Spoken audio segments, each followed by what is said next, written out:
Nandoon pa rin siya. Sa sulok. Tumingin sa akin. Kahit 3 taon na siyang patay. Hayaan niyo akong ikwento kung paano nagsimula ang lahat. Lumaki ako sa San Pablo, Laguna. Dito sa amin, ang Leyte Pandin ay hindi lang basta lawa. Ito ang pinagmumulan ng aming kabuhayan at, para sa marami, ang sentro ng aming komunidad. Naaalala ko pa noong bata ako, sinasabi sa akin ng lola ko na huwag lumangoy sa lawa tuwing Martes ng gabi.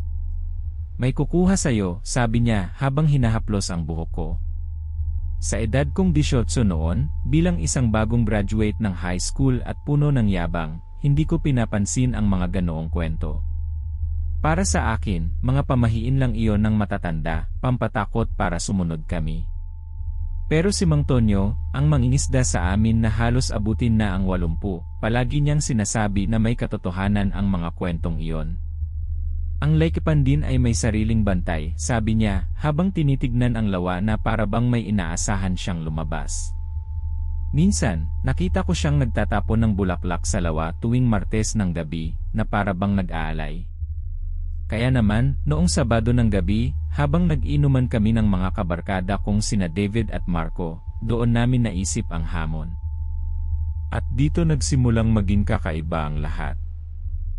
Isang simpleng hamon na nagmula sa isang gabi ng inuman na hindi nila alam ay magbabago sa kanilang buhay. Mag-comment ng kung naniniwala kayo sa mga ganitong kwento dahil lalala pa ito. Nagsimula ang lahat ng gabing iyon matapos ang ilang bote ng Red Horse. Nakaupo kami sa gilid ng lawa, pinapanood ang refleksyon ng buwan sa tubig.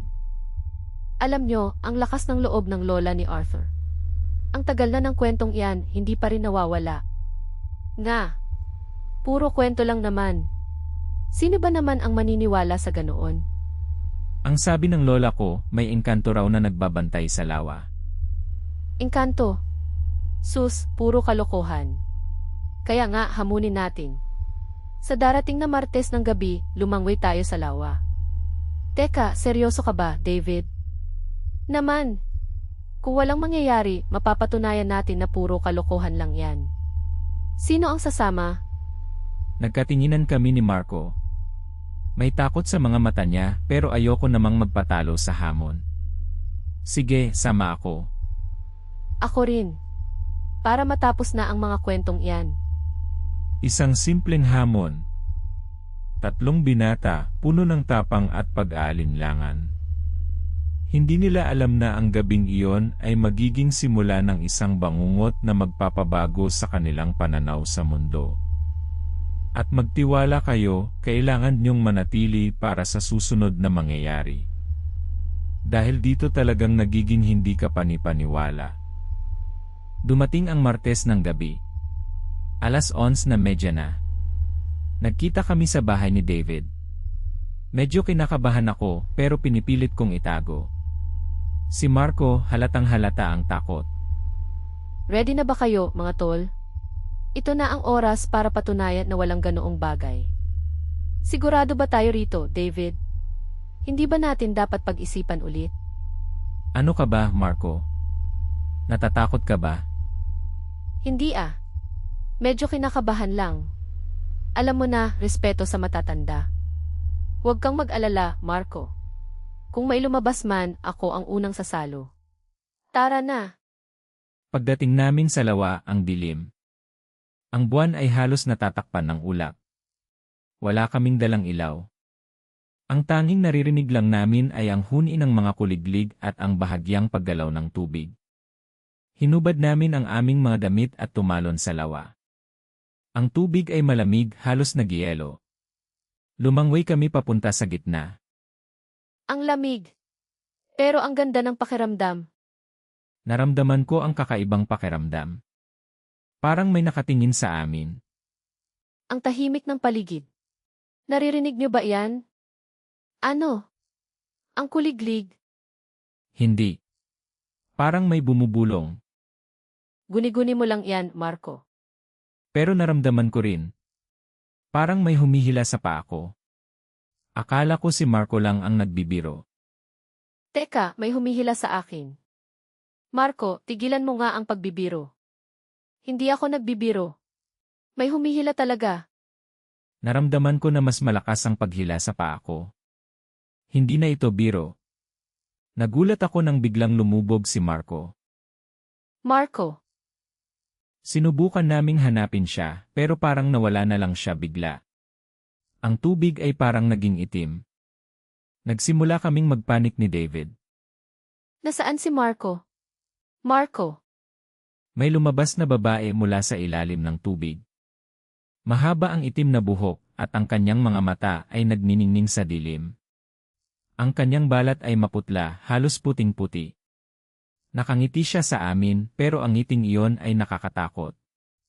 Sa kanyang kamay, hawak niya ang paa ni Marco. sino ka? Bitawan mo si Marco. Sa halip na sagutin kami, hinila niya si Marco pababa.